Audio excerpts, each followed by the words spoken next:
way that the other three followed in subdued silence. What had the doctor guessed, they wondered? He didn't seem to have given any thought to the creature on the scanner, yet now he was speaking with the quiet confidence they knew so well. None of them liked to question him further, and it was an apprehensive trio that followed him towards a patch of rocks and trees. Medoc saw the strangers coming. He had no option. They would soon be on top of him. He had to make a break for it. "Look out, Jamie!" Polly shouted. She was too late. A man had leapt from the rocks beside them and grappled with Jamie, struggling to snatch the wooden club from him. "Hang on!" shouted Ben. "I'll drag him off!" They pinned the man to the ground. "Gently, gently," coaxed the doctor. "I'm sure he didn't mean to hurt you." For once the doctor was clearly wrong, and the prisoner lashed out, kicking and struggling to his feet again. He would have broken away, but for a flying tackle by Ben. They went down in a heap, with Ben on top. Jamie's stick went flying, landing at the feet of 3 total strangers who emerged, panting, from the woods. They looked with amazement at Medoc on the ground, pinned there by Ben and Jamie. It was Ola who got his breath back first. He saluted the doctor. "I don't know who you are," he said, "but you've done us a great service and we're very grateful." Medoc made a last desperate effort to free himself. Ola signalled to the 2 guards. "Help the strangers," he said. They soon had Medoc's arms tied behind his back. Ola continued. He was a man of some pompous dignity, and for a moment it seemed to the doctor that he was giving a lecture, or perhaps repeating some message he'd been taught. "You must understand," said Ola. "We have very few patients in our hospitals in the colony. That is, none, with the exception of this poor fellow, Medoc.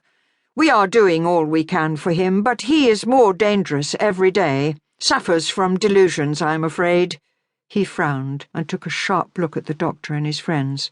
"I don't think we have had any information that there were to be strangers in our district today." "Very likely," said the doctor. "Indeed, probably not."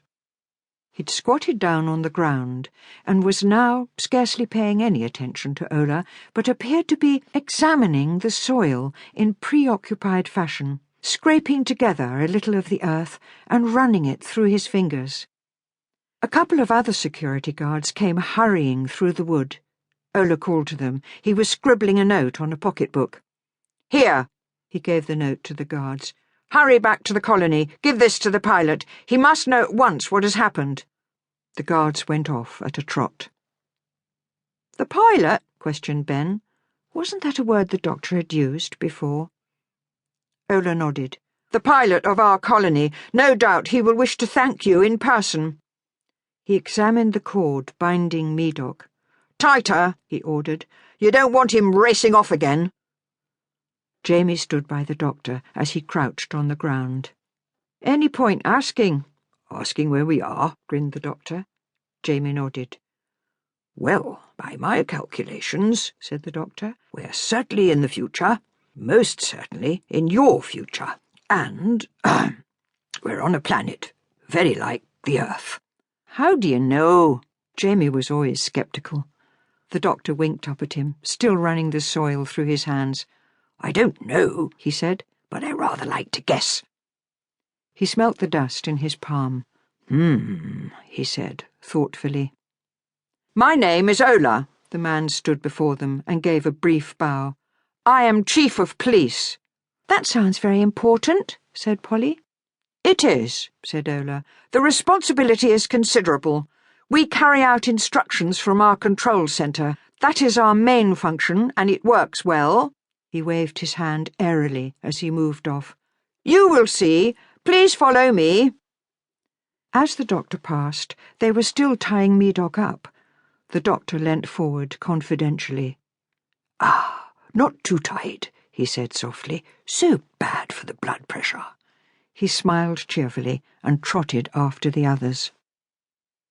They recognized the entrance to the colony from the pictures they'd already seen on the TARDIS scanner.